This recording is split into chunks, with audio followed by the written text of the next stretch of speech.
ماحول ایسا ہے کہ لوگ چھٹیوں کے دنوں میں ہی نکاح وغیرہ جیسی تقریبات منعقد کرنے کا ارادہ رکھتے ہیں۔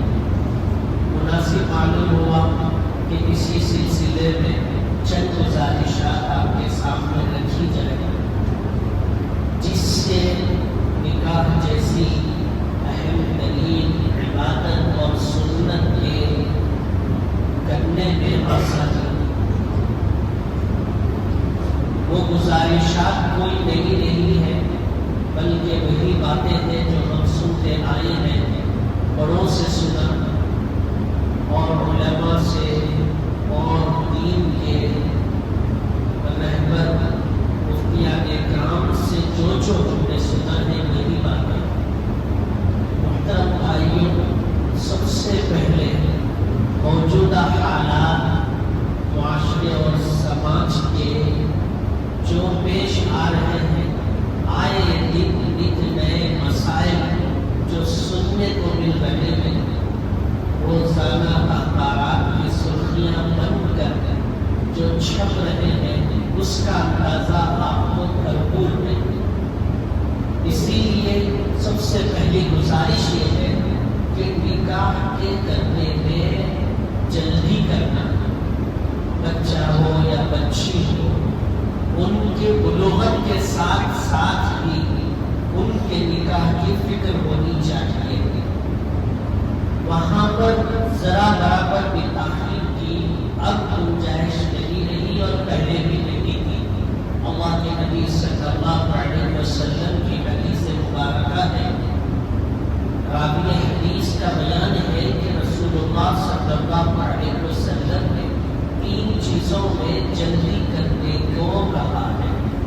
ان میں سے ایک چیز ہے کہ جب لڑکا یا لڑکی بالغ ہو جائے اور قابل ہو جائے، وہ قوت جماع پر قدرت رکھنے والا ہو اور نان و نفقہ اور مہر کی ادائیگی کرنے کے قابل ہو جائے، اتنی قدرت اگر ہے تو فوراً اس کے نکاح کی فکر کرنا ماں باپ کی اولین ذمہ داری ہے۔ ماں باپ اس ذمہ داری سے پیچھے نہیں رہ سکتے۔ حضرت علی رضی اللہ عنہ غالباً اس حدیث کے راوی ہیں، انہوں نے فرمایا دوسری بات جس میں جلدی کرنا ہے، جب مؤذن کی اذان ہو جائے اور وقت نماز ہو تو فوراً نماز کی تیاری کرنا۔ وہاں کسی بھی چیز میں بس و پیش کرنے کی گنجائش نہیں ہے۔ اسی طرح جنازہ جب رکھا ہوا ہو تو اس جنازے کو اس کے اصل گھر کی طرف لے جانے میں بھی جلدی کرنا۔ تو ہمارا جو موضوع ہے وہ نکاح سے متعلق ہے۔ آج ہم نے بہت سی چیزیں، بہت سے شرائط اپنے آپ پر لازم کر لیے۔ بچہ ابھی پڑھنا ہے، اس کی ابھی ڈگری کا مسئلہ ہے، اس کی جاب کا مسئلہ ہے، ابھی انہیں پیروں پہ ٹھہرنا ہے، ابھی کم از کم چند روپئے پیسے تو اس کو کمانا ہے۔ کہاں ہے بھی چھوٹا سا ہے، اس کو سمجھ ہے، اس کو بات کرنے کا سلیقہ نہیں ہے، اس کو کچھ بولنے نہیں آتا، 1 سے 2 بار بولنے کے بعد ہی بات سمجھتا ہے۔ اشارہ تو بالکل سمجھتا ہی نہیں بچہ ہمارا، ایسا مفتی صاحب کی بات ہوگا۔ یہ وہی بچہ جو اشارہ نہیں سمجھتا پورے چیزیں سمجھ جاتا ہے، پورے چیزیں۔ اب آپ سمجھ لو کہ اشارہ کیا ہے، سب سمجھ جاتا ہے۔ ایسے ایسے واقعات پیش آ رہے ہیں کہ ماں باپ سر اٹھا کر خود اپنے گھر میں، اپنی بستی میں، اپنے محلے میں رہنے کے لیے مجبور ہے۔ آنکھ میں آنکھ ڈال کر کے بات نہیں کر سکتے، اور اس کے لیے بہت سے راستے ہو گئے۔ موبائل فون ہو گیا، واٹس ایپ ہو گیا، یوٹیوب ہے، فیس بک ہے، کتنے ایسے ذرائع ہیں جس کے ذریعے سے بچہ وہ ساری حدیں پار کر رہا ہے، اور اس میں بچیاں بھی پیچھے نہیں ہیں، وہ ساری حدیں پار کر رہے ہیں جس کا تصور کرنی ماں باپ کر ہی نہیں سکتے۔ اب وہ جو کچھ بھی گناہ کریں گے، جو کچھ بھی، وہ سارا کا سارا ماں باپ کے نام اعمال میں لکھا دیں گے۔ ماں باپ کے نام اعمال میں باپ صفحے کا مصلی اور بچے کی حرکتیں پوچھو ہی نہیں۔ آپ نماز ضرور پڑھ رہے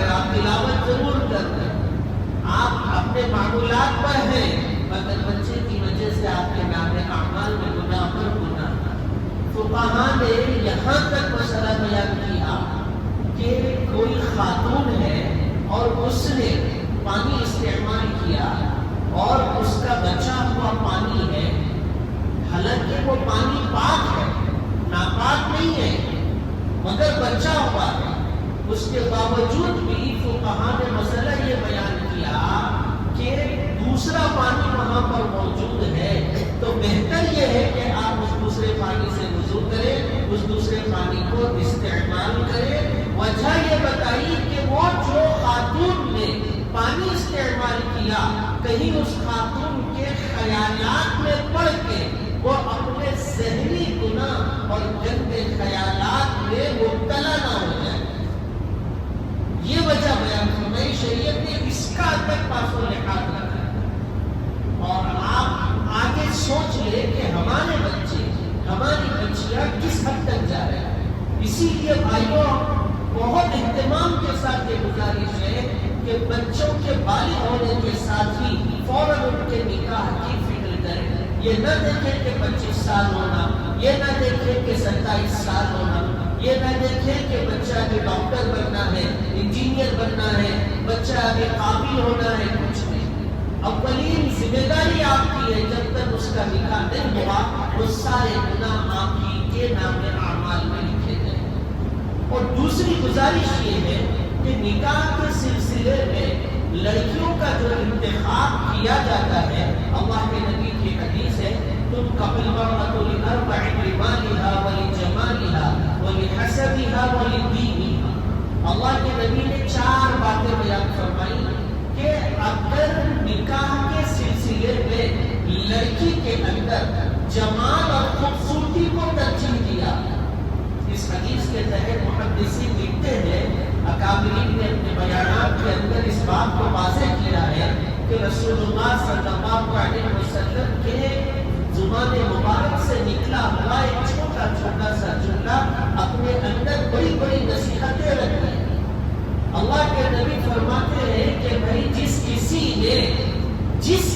نے حسن اور جمال کو ترجیح دی اور اس بنیاد پر نکاح کیا، اس کے دین کو نہیں دیکھا، اس کے ایمان کو نہیں دیکھا، گھر کے اندر دینداری کو نہیں دیکھا، تو فرمایا اسی وقت سے عیسائیت کی پیروکاری شروع ہو گئی، کیونکہ عیسائی حسن و جمال کو دیکھ کر نکاح کرتے ہیں، اسی کو ترجیح دیتے ہیں۔ اب آپ سوچیں، پھر آگے فرمایا ولیمالہا، جس کسی لڑکے نے مال کو ترجیح دی دین پر، دینداری کو نہیں دیکھا، تو اس حدیث کے تحت لکھنے والوں نے لکھا کہ اس نے مذہب یہودیت کی پیروی کی۔ جو یہودی ہوتے ہیں وہ مال کی بنیاد پر نکاح کرتے ہیں، کسی اور چیز کی بنیاد پر نکاح نہیں کرتے۔ اور جس کسی نے حسب و نسب کو دیکھا، چونکہ میں خاندانی اعتبار سے ایسا ہوں، اسی لیے لڑکی بھی ایسے ہی ہونا، میرا خاندان پٹھانوں کا ہے، لڑکی کا بھی خاندان پٹھان ہونا، ہم سید ہے، لڑکی کا بھی سید ہونا، ہمارے باپ دادا فلاں فلاں خاندان کے پٹواری تھے، زمیندار تھے، بٹے دار تھے، باٹے دار تھے، کیا تھے پتا نہیں، ہمارا بھی خاندان ایسا ہے، تو لڑکی جو سامنے سے ہے اس کا خاندان بھی ایسے ہی ہونا۔ بھائیو، اس حدیث کے تحت لکھا گیا کہ جس کسی نے حسب اور نسب کو ترجیح دے کر نکاح کیا تو سمجھو اس نے مشرکوں کی پیروی کی، برادران وطن کی پیروی کی، کیونکہ جو مشرک ہوتے ہیں، جو ایک خدا کو چھوڑ کر 10 اور ہزاروں خدا کے ماننے والے، وہ حسب اور نسب کی بنیاد پر ہی اپنے معاملات کو پورا کرتے ہیں۔ آخر میں رسول اللہ صلی اللہ علیہ وسلم نے فرمایا وَلِدِينِهَا، کہ جس کسی نے دین کی بنیاد پر نکاح کیا، دینداری کو ترجیح دی، لڑکی کے اندر اس کی ایمانداری اور اس کے گھرانے کو ترجیح دی، تو فرمایا یہ سنت محمدی ہے، وہ محمد رسول اللہ صلی اللہ علیہ وسلم کے طریقے کے مطابق زندگی۔ اس اسی لیے بھائیوں دینداری کو ترجیح دیجیے.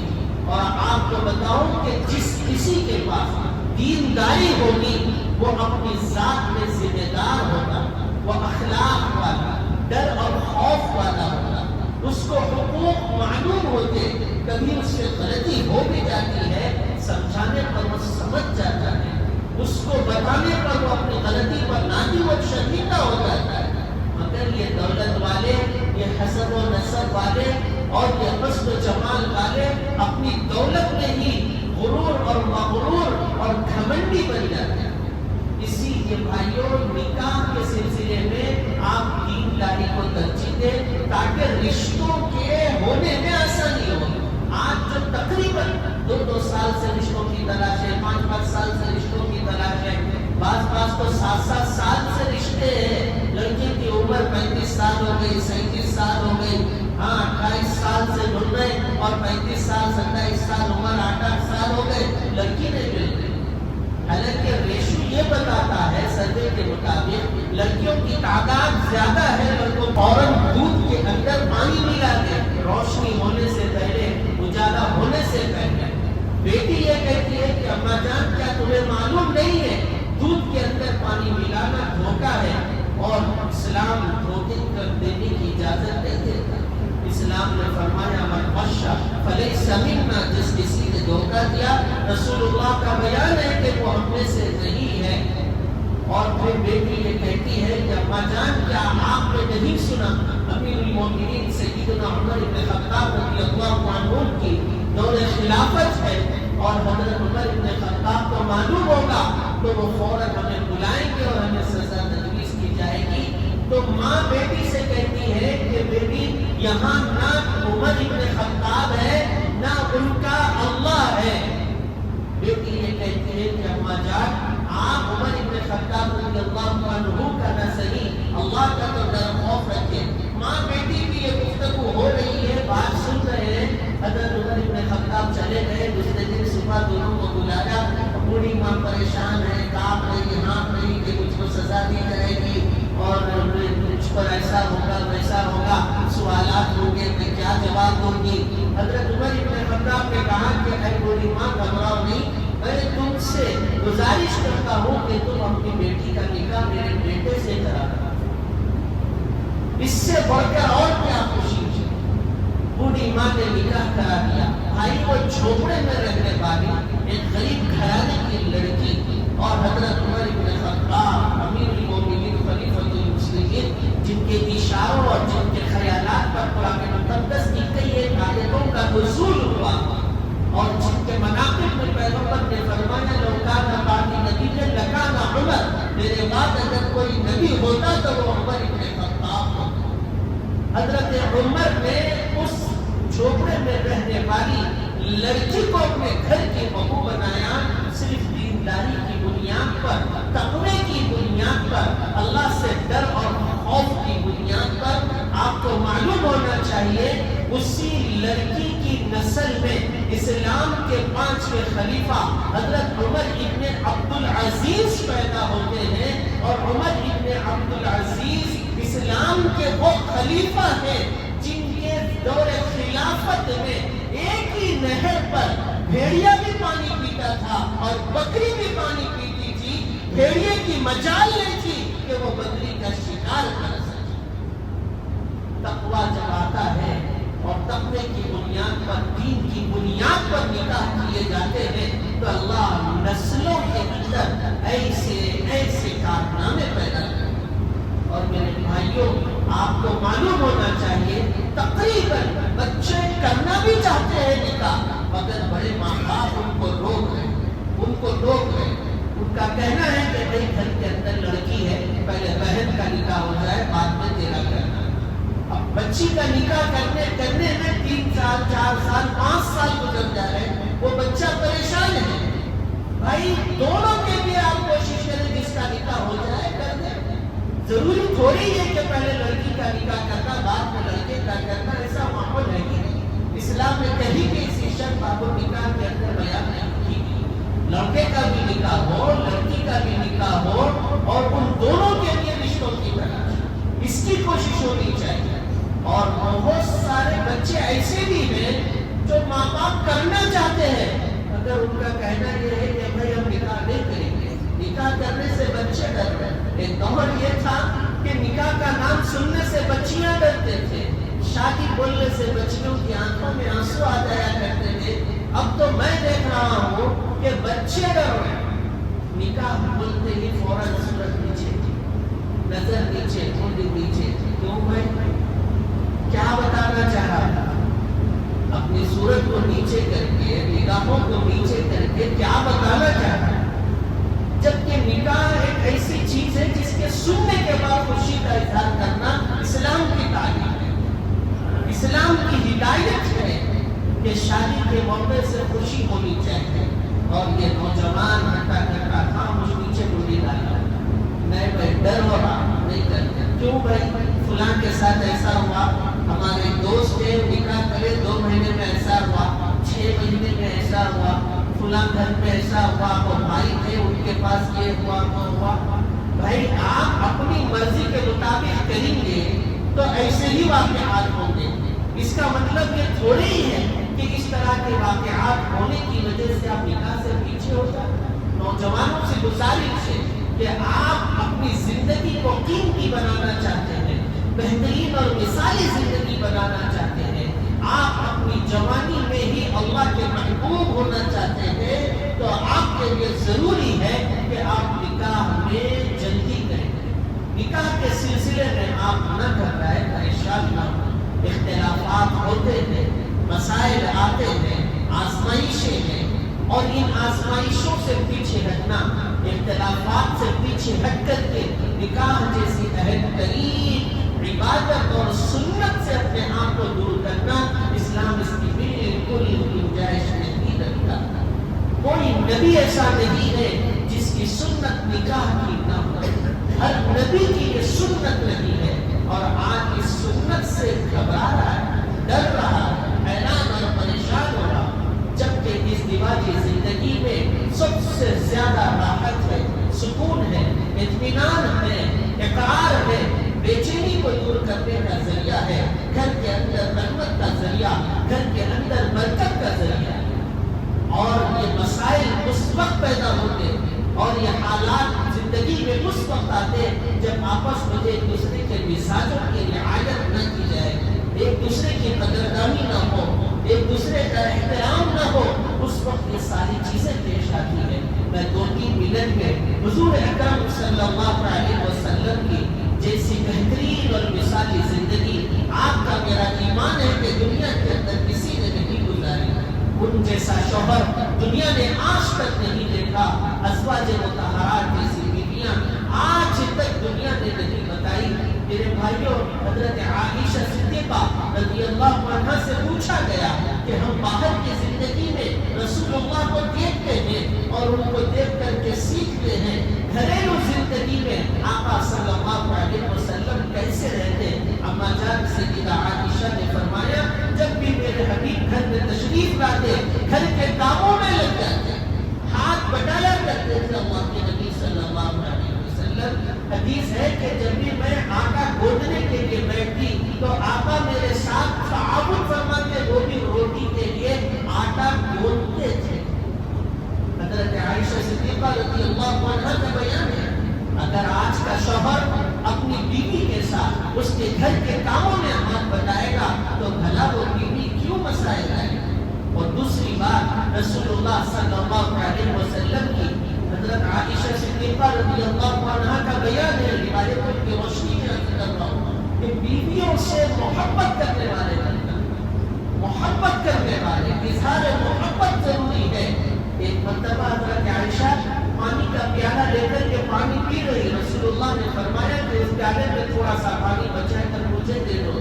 حضرت عائشہ صدیقہ نے دیا تو رسول اللہ نے پیالے کے اس حصے پر منہ لگا کر کے پیا جس حصے پر حضرت عائشہ نے منہ لگا کر کے پانی پیا۔ اور ایک مرتبہ حضرت عائشہ گوشت کا ٹکڑا اور ہڈی چوس رہی تھی، رسول اللہ نے فرمایا عائشہ میرے لیے بھی اس ہڈی میں حصہ چھوڑے۔ حضرت عائشہ نے کہا کہ رسول اللہ میں حائضہ ہوں، حالت حیض میں ہوں، تب بھی رسول اللہ نے فرمایا کہ وہ ٹکڑا مجھے دے۔ حصے پر ہونٹ لگا کر کے رسول اللہ ہڈی کو نوش فرمائے، اس حصے پر حضرت عائشہ نے نوش فرمایا۔ بھائی اظہار محبت آپ کیوں نہیں کریں جبکہ رسول اللہ سے زیادہ فکر کرنے والا دنیا میں کسی کو نہیں دیکھا، اور رسول اللہ سے زیادہ غمگین دنیا کے اندر کوئی مرد ہے ہی نہیں۔ اور جب ایسے مرد اور ایسی شخصیت گھر کے اندر آتے ہیں تو کس طرح خوشی کا اظہار کرتے ہیں۔ اگر آپ یہ کرنے والے بنے تو کون سی بیوی کو شکایت ہو؟ اور بھائیوں، تیسری بات میری یہ ہے کہ آپ بیوی کی بات سننے والے بھی بنے۔ میں یہ نہیں کہتا کہ ہر بات آپ سنیں، مگر میں ضرور یہ کہوں گا کہ ہر چیز میں ان سے رائے مشورہ تو لینے والے بنے۔ وہ جو بات کہتی ہے اس کے کہنے کی قدر کریں، اس کو مانیں، کم از کم مجلس کے اندر بیوی کی بات کو نہ توڑیں، رد نہ کریں، جھڑکی دے کر خاموش نہ دکھائیں۔ یہ نہ کہیں کہ تم کو عقل نہیں ہے، دماغ نہیں ہے، تم کو کچھ نہیں ہے، جاؤ برتن دھو لو، گھر کے کام کاج کرو، تم کو کچھ سمجھ میں نہیں آتا، میں کیا بات کروں تم۔ ارے اللہ کے بندے، یقیناً وہ نہیں سمجھی، آپ کے مقابلے میں عقل کے اعتبار سے ناقص ضرور ہے، مگر آپ کے مقابلے میں جذبے کے اعتبار سے کافی ہے۔ حضرت مولانا قاسم آنوری علیہ الرحمن نے کتاب میں لکھا کہ عورت عقل کے اعتبار سے ناقص ہے، اس کے مقابلے میں مرد عقل کے اعتبار سے کامل ہے۔ اور اسی طرح اپوزٹ یہ ہے کہ جذبے کے اعتبار سے مرد ناقص ہے اور جذبے کے اعتبار سے عورت قابل ہے، کیونکہ جذبہ یہ قربانیوں کے لیے ضروری ہے، اور قربانی عورت کا دوسرا نام ہے۔ دوسرا نام اگر کوئی پوچھے عورت کا تو قربانی، اس کو اپنی زندگی کے ہر کوششوں میں قربانیوں سے دوچار ہونا پڑا۔ اسی لیے وہاں جذبے کی قدر کی گئی، چونکہ مرد پر ذمہ داریاں زیادہ ہے، اسی لیے ان کو عقل کے اعتبار سے قابل بنایا۔ تو بھائیوں، آپ کا مزاج یہ ہونا چاہیے کہ وہ غلطی بول رہی ہے، وہ نہیں سمجھتی ہے، ٹھیک ہے، مگر ان کی بات کی، ان کی رائے کی قدر کرے، بعد میں کسی دوسری مجلس میں ان کو سمجھا لے۔ اتنا تو آپ کو کرنا چاہیے، جھڑکنے کی ضرورت نہیں۔ اسی مثال موجود ہے صلح حدیبیہ کا واقعہ۔ آقا صلی اللہ علیہ وسلم مکہ سے مدینہ ہجرت کیے، اور مدینہ ہجرت کرنے کے بعد پہلی مرتبہ مکہ کی مکرمہ میں داخل ہونا چاہتے تھے عمرے کے ارادے سے، تو وہاں روک دیا گیا مکہ کے بارڈر پر، اور وہاں پر صلح ہوئی۔ اور اس صلح کے بعد جو نتیجہ یہ نکلا کہ صحابہ موجود تھے، بڑا صحابہ کا لشکر رسول اللہ کے ساتھ اس قافلے میں تھا، اور سب احرام کی حالت میں تھے، ساتھ میں جانور بھی تھے۔ اللہ کے نبی نے کہا کہ بھائیوں، اب ہم عمرہ کرنے والے نہیں ہیں، دوبارہ ہم کو لوٹ کر کے مدینہ جانا ہے، لہٰذا جو بھی احرام باندھے ہیں اپنا احرام کھول لو، حلق کروا لو، اور جو جانور لائے ہیں اس کو قربان کر دو۔ اللہ کے نبی نے جب اپنے صحابہ سے کہا، پوری تاریخ کے اندر، پوری سیرت طیبہ میں رسول اللہ صلی اللہ علیہ وسلم کی پوری 63 سالہ زندگی میں، اسلام کی پوری ہسٹری میں یہی ایک واقعہ ہے، یہی ایک مقام ہے جہاں صحابہ کو سو پیش ہوئے، فوراً رسول اللہ کے کہنے پر عمل نہیں کیے۔ صحابہ کا جذبہ یہ تھا کہ مکہ سامنے ہے، ہمارے قبائل سامنے ہیں، ہمارا خاندان، ہماری برادری سامنے ہے، بیت اللہ کو ہم دیکھ رہے ہیں، تو اتنا قریب ہو کر کے ہم عمرہ کیے بغیر کیوں واپس جائیں؟ اللہ کے نبی اپنے سر پر ہاتھ رکھے خیمے کے اندر داخل ہوئے، بے چین پریشان ہوئے۔ اس وقت رسول اللہ صلی اللہ علیہ وسلم کے ساتھ آپ کی زوج محترمہ حضرت ام سلمہ رضی اللہ عنہا موجود تھی۔ تو حضرت ام سلمہ نے دیکھا کہ رسول اللہ کیوں پریشان ہے، تو اللہ کے نبی نے فرمایا کیا کرو، صلح ہو چکی ہے اور یہ بات بیان کرتا ہوں، مگر میری بات سننے کے لیے صحابہ تیار نہیں۔ تو ام سلمہ انہوں نے مشورہ دیا کہ آقا میرا مشورہ یہ ہے، میری رائے یہ ہے کہ آپ خود جائیں اور آپ اپنا حلق کروا لیں، آپ خود اپنا احرام کھول لیں اور آپ خود جانور کو ذبح کر لیں، پھر دیکھیں۔ تو بیوی صاحبہ کے مشورے پر عمل کرتے ہوئے آقا نامدار، مدینے کے تاجدار، شہید شاہ بطحہ احمد مجتبی محمد رسول اللہ صلی اللہ علیہ وسلم پہنچتے ہیں اور احرام کھولتے، حلق کرواتے اور قربانی کرتے ہیں۔ رسول اللہ کو دیکھتے ہوئے پورے صحابہ نے بھی ایسے ہی کیا۔ میرے بھائی، بعض دفعہ ایسا ہوتا ہے اور اس پر عمل کرنے کی ضرورت پڑتی ہے۔ یہ 2-3 باتیں اور مزید باتیں انشاءاللہ اسی سلسلے کے مطابق آئندہ جمعہ میں بھی بیان ہوگا. آپ حضرات سے گزارش ہے کہ ان فکری باتوں پر توجہ دیجیے. اللہ سب کے ساتھ آسانی کا معاملہ فرمائے اور اللہ ہمارے معاشرے